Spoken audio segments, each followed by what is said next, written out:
네, 안녕하세요. 닥터 부자빠입니다. 네, 오늘의 주제는요, 99%의 사람들이 좀 실수하는 그런 투자법에 대한 얘기를 좀 해보려고 합니다. 그래서 가장 큰 고민이 이런 걸 거예요. 내가 이제 월세 수익에 집중을 해가지고 현금 흐름을 만들어야 되는 것인지, 아니면은 시세 차익에 집중을 해야 되는 것인지, 뭐 이런 고민들을 많이 하실 건데, 이제 구독자분의 사연을 토대로 뭐 이런 얘기를 좀 간략하게 해 보도록 하겠습니다. 먼저 좀 기사를 좀 볼게요. 신대출 규제 적용 첫날이었고요. 1월 달이었죠. 1월 달에 규제 적용 첫날이었습니다. 그래서 직장인 기준으로 봤을 때 신용대출이 뭐 수천만 원 이렇게 축소가 됐어요. 이 원인이 이제 차주별 DSR 2단계 조기 시행이 됨으로써 신용대출 연소득 이내로 제한이 들어가게 된 겁니다. 즉 이제 DSR 2단계가 적용이 되면은 기존 대출하고 신규 대출 신청분을 이제 다 더해서 총 대출이 2억 원을 넘어가게 되면은 연소득 이제 40% 기준으로 이 이상은 이제 원리금을 갚는데 쓸 수 없습니다. 그러니까 한도가 많이 줄어들게 되겠죠. 또 게다가 이제 연초부터 이런 적격 대출, 대부분 이제 대출 같은 경우에 연초에 많이 재개가 되다 보니까 수요가 이렇게 폭발적으로 일시적으로 좀 늘어났었고요. 단 이제 출시와 동시에 이제 한도는 소진이 됐다라고 합니다. 내용을 좀 보면은 이제 은행들이 새해 들어가지고 이 저금리 정책 금융 상품이죠. 적격 대출을 제기했지만은 은행마다 이제 판매 시작과 동시에 이제 한도가 소진이 된 거죠. 뭐 우리은행도 작년 12월 30일부터 1월분 적격 대출 신청 받았지만은 이제 하루 만에 이제 한도가 모두 소진이 됐고요. 뭐 농협은행도 마찬가지입니다. 뭐 3일 적격 대출 판매 제기했지만은 4일 오전 11시로 이제 1분기 한도가 다 마감됐다라고 하고요. 지금 이제 당국의 어떤 이런 가계대출 총량 관리 때문에 돈 빌리기가 어려워지다 보니까 적격 대출의 수요가 이제 더 커지는 그런 추세입니다.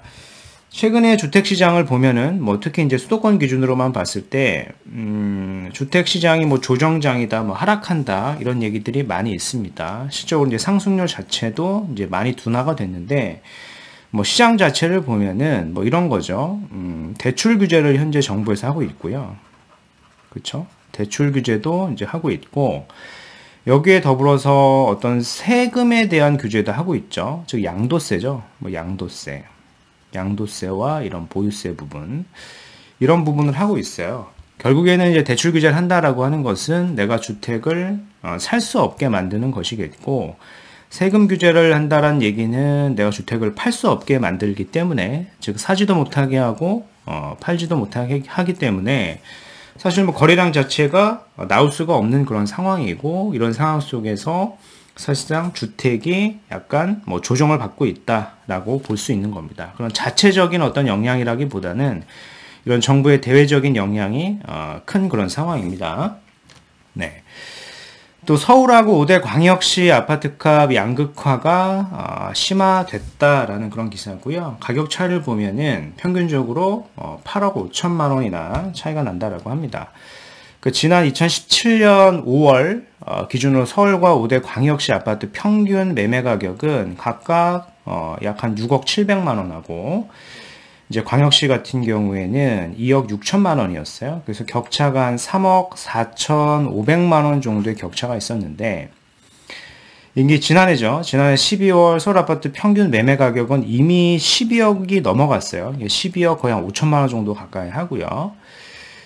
지금 이제 17년 대비 105%나 늘어난 반면에 5대 광역시는 이제 평균 4억이 채 되지 않죠. 3억 9,700만 원으로 같은 기간으로 봤을 때 51% 오르는데 이제 그치면서 가격 격차는 무려 이제 8억 5천만 원이나 이렇게 차이가 나게 된 겁니다.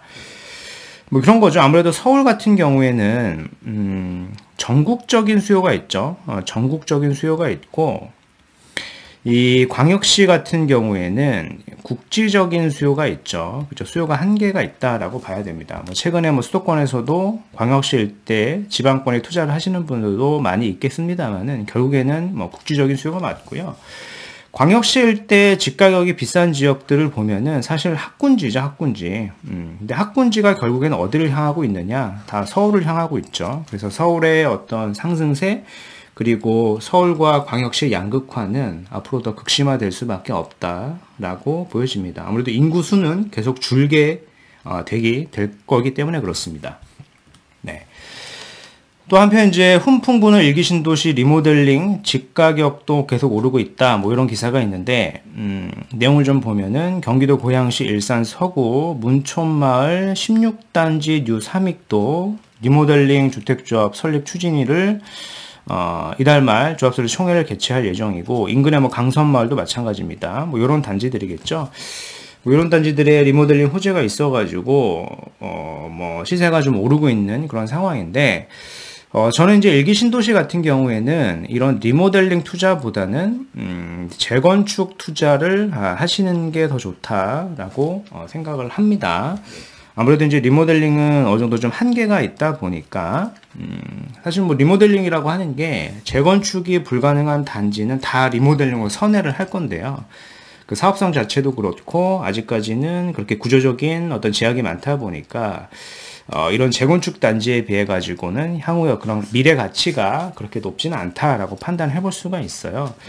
그래서 특히나 이제 일기 신도시 같은 경우에는 재건축이 가능한 단지가 많이는 없는데 오히려 그런 희소성 때문에 향후에는 일기 신도시 내에서 재건축이 가능한 단지고 재건축이 된다라고 하면은 그 가치가 굉장히 높아지겠죠. 그래서 뭐 이런 호재가 나온다. 그리고 뭐 리모델링에 어떤 호재가 나온다. 내가 가지고 있는 물건이 사실 뭐 이런 것들은 이런 호재에 좀 갈아타셨으면 좋겠습니다. 재건축이 가능한 그런 단지로. 그래서 좋은 기회로 삼으셨으면 좋겠습니다. 오히려 리모델링을 매수하기보다는 리모델링을 가지고 있다라고 하면은 그걸 좀 팔고 뭐 재건축 단지로 인근에 같은 일기 신도시 내에서 재건축이 가능한 단지로 갈아타셨으면 저는 좋을 것 같습니다. 네. 오늘 이제 구독자 사연을 좀 읽어봐 드리겠습니다. 30대 중반의 외벌이 가장분께서 이렇게 사연 주셨어요. 직장 위치는 사당역 인근이고 3본에서 이제 전세로 이제 거주하고 있다라고 하셨습니다.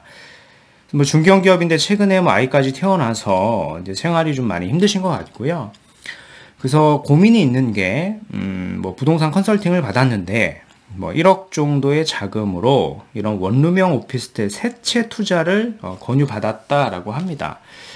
뭐 이렇게 고민하시는 이유가 아무래도 이제 월급만으로는 생활이 너무 어렵고 이제 뭐 외벌이이다 보니까 생활비가 좀 부족하죠. 그래서 이제 월세 투자를 해가지고 현금 흐름을 좀 만들려고 하는 것 같아요. 근데 저는 현재 상황을 보니까 현재 무주택자시잖아요. 근데 무주택자가 이런 월세가 나오는 상품, 특히 이런 원룸형 오피스텔 투자하는 것은요, 이게 좋은 방향이 아니다라고 좀 말씀을 드리겠고요.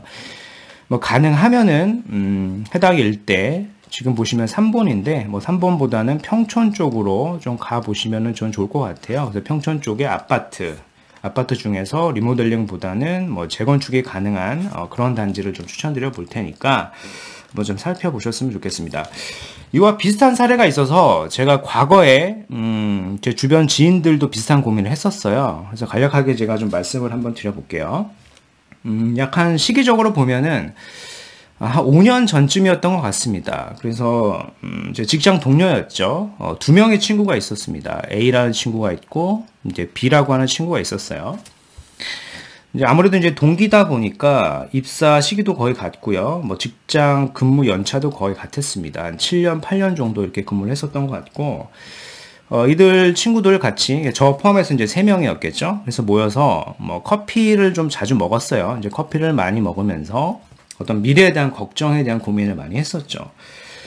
공통된 고민은 이거였습니다. 아무래도 동기다 보니까 나이가 이제 30대 중반이 넘어가고 있었거든요.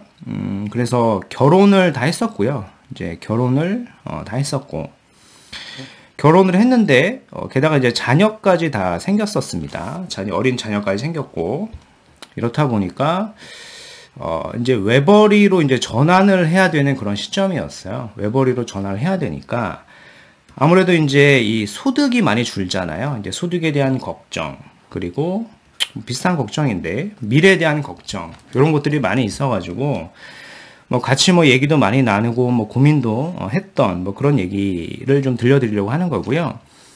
그래서 뭐 결론이 이거였습니다. 이 친구들의 가장 큰 고민은 뭐 지금 아마 월급이 그 당시에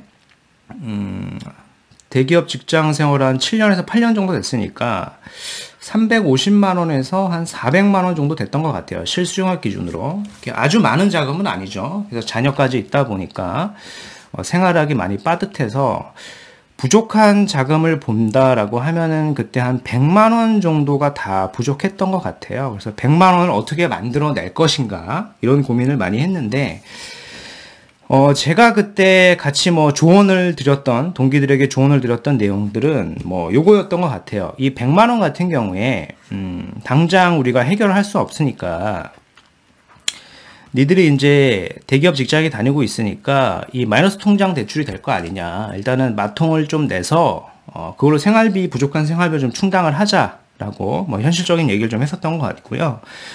그리고 이제 7, 8년 차가 되다 보니까 다들 뭐 저축은 열심히 했습니다. 아직 뭐 거주주택은 A, B 친구가 없었지만은 거의 한 1억 남짓하게 현금을 가지고 있었습니다. 다 저축을 통해서 만들었었던 거고. 그래서 저는 이걸 가지고 이제 부동산을 사라 그랬죠. 부동산을 사라. 부동산을 사는데 될 수 있으면 이런 구축은 사지 말고 신축을 사라. 라고 얘기를 했습니다. 신축인데 당장의 신축이 아니라 뭐 신축이 될 그런 이제 분양권 같은 것들을 경기도에서 한번 사라라고 이렇게 조언을 했던 기억이 제가 납니다. 그래서 결국에는 이와 더불어서 아무래도 이제 장기적으로 보면은 우리의 직장 생활이라고 하는 게 영원하지 않으니까 제가 추가적으로 얘기했던 게 이런 급여 외 소득을 좀 만들어 봐라. 급여 외 소득. 그래서 제가 조언을 했던 얘기는 이런 블로그라던가 그쵸? 아무래도 직장인이니까 이 유튜브가 하기가 어렵잖아요. 뭐 얼굴이 나오고 하니까. 근데 유튜브도 얼굴을 공개 안 하고 할 수도 있는 방법이 있으니까 뭐 이런 것들로 해봐라 라 그래서 현재의 어떤 이 근로소득이 아니라 결국에는 이런 시스템 소득을 만드는 고민을 많이 해봐라 라고 이렇게 조언을 했었어요. 그래서 결국에는 A라는 친구와 B라는 친구가 어떤 결정을 했고, 친구는 그 당시에 이런 결정을 했어요. 1억이라고 하는 자금을 가지고 현재 구독자분과 거의 비슷한 결정을 했던 것 같아요. 수도권 외곽에, 수도권 외곽 지역이었어요. 외곽 지역에서 오피스텔을 매수를 합니다. 오피스텔을 무려 4채나 샀어요. 4채나 샀는데 요게 뭐 아파트나 이런 것들을 샀으면은 그나마 괜찮았을 텐데 이제 원룸형을 샀죠. 뭐 시드가 적었으니까 1억밖에 없었으니까 원룸을 사가지고 대출을 그때는 잘 나오던 상황이다 보니까 월세 세팅을 합니다.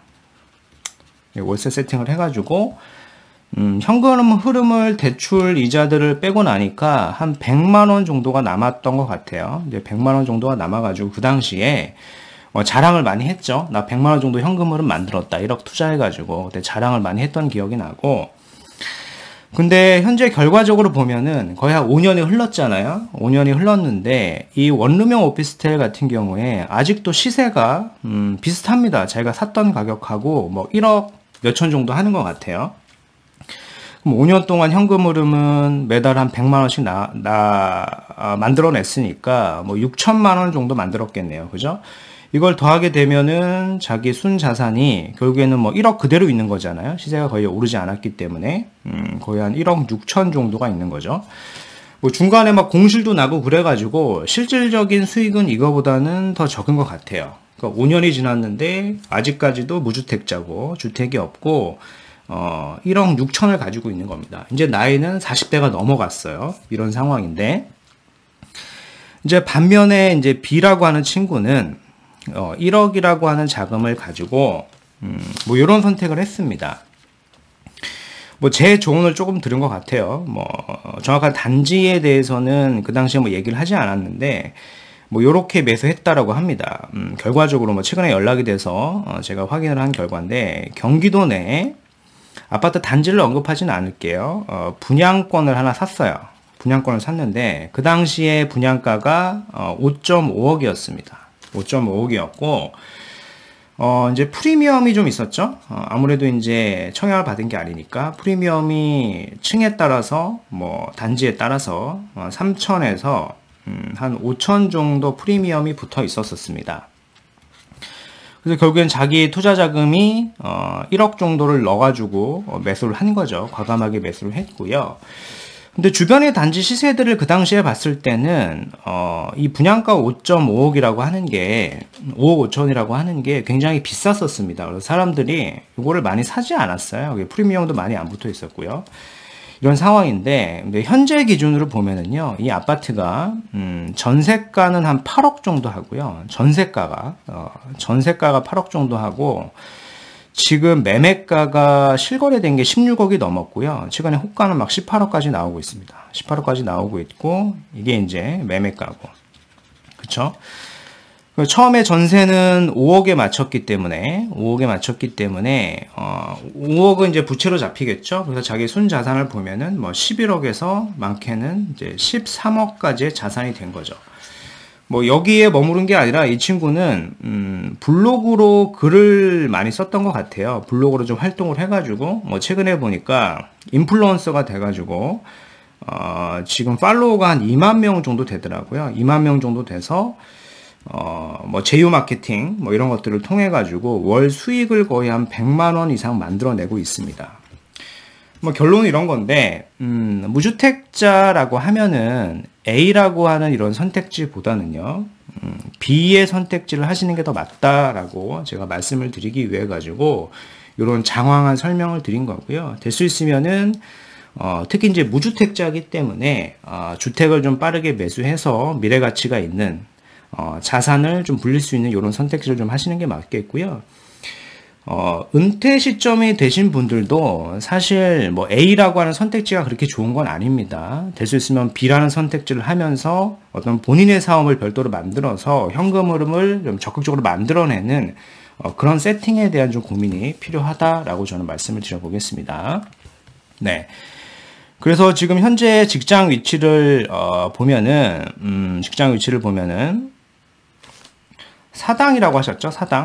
사당이라고 하셨기 때문에 저는 이제 4호선을 이렇게 타면은 평촌 일대를 좀 말씀드리고 싶고, 뭐 현재 이미 3분에서 거주를 하시기 때문에 뭐 평촌 일대는 잘 아실 거라고 좀 생각이 됩니다. 그래서 평촌 일대를 가 보시면은 뭐 이런 지역이 있죠. 범계역하고 평촌역 사이에 이런 지역이 있는데, 여기 일대를 보면은 이렇게 월판선이 지금 계획이 되어 있죠. 월판선이 이렇게 지나가고, 이게 종합운동장이 있고, 요 바로 아래쪽 지역을 보면은 뭐 이런 단지들이 있습니다. 뭐 샛별 한양이라고 하는 이런 단지들이 있는데, 이런 단지들이 사실 이게 재건축 가능성이 굉장히 좀 높은 단지다라고 좀 평가가 되는 그런 겁니다. 일반적인 구조가 아니라 이런 PC공법으로 만든 거기 때문에 구조적으로 좀 취약해서 리모델링보다는 재건축으로 진행 가능성이 굉장히 높다라고 좀 평가를 해볼 수가 있겠고요. 현재 재건축을 위한 안전진단 평가 항목별 가중치를 보면은 문재인 정부 기준으로 봐야 될 거잖아요. 그래서 구조적 안정성이 지금 50%가 넘기 때문에 이렇게 PC 구조로 설계가 된 것 같은 경우에 건축이 된 거는 구조적인 취약성이 구조적으로 많이 취약하기 때문에 재건축이 될 가능성이 그만큼 높은 겁니다. 그래서 이런 단지들을 좀 우선해서 자산을 먼저 좀 적극적으로 취득을 하시는 걸로 저는 좀 의견을 드리고 싶습니다. 네. 그래서 오늘 말씀드린 내용을 좀 요약을 해보면은, 이런 신용대출, 그리고 뭐 적격대출 등 연초에 금융권 대출이 재개 움직임은 있는데요. 이제 한도는 좀 빠르게 손질이 된 것 같고요. 역시 또 이제 DSR 규제로 인해 가지고, 추가 대출은, 쉽지 않은 그런 상황입니다. 현재 주택 상승률 둔화는 정부의 대출 및 세금 규제가 가장 큰 원인입니다. 그렇죠? 이런 부분을 아셔야 될 것 같고요. 그리고 서울하고 5대 광역시의 아파트값 양극화는 앞으로도 더 심화가 될 겁니다. 아무래도 지방은 국지적인 수요가 있고요. 서울은 전국적인 그런 수요가 있기 때문에 그렇습니다. 특히 이제 일기 신도시는 리모델링 투자보다는요, 요 재건축 투자를 저는 권장드립니다. 이런 PC공법으로 설계가 된 거, 이런 단지를 집중해 보시면 좋을 것 같고요. 네, 30대 중반에 수익형 상품인 원룸형 오피스텔을 투자하겠냐라고 이렇게 사연을 주셨는데, 여기를 투자는 절대 하지 마시고요. 그래서 시세차익이 가능한 아파트를 우선시 하셨으면 좋겠습니다. 이게 뭐 당장은 내가 좀 현금 흐름이 부족해서 힘들 수는 있는데, 중장기적으로 보면은 이게 더 좋은 선택이 될 겁니다. 그래서 일기 신도시 재건축 가능한 아파트로 우선해서 선점 투자, 거주와 투자를 하시는 걸로 의견을 드려보겠습니다. 네, 그래서 오늘 말씀드린 내용은 여기까지이고요. 제 영상이 좀 도움이 되셨으면 구독하기, 좋아요, 알림 설정까지 부탁드리겠습니다. 이상 닥터부자였습니다. 감사합니다.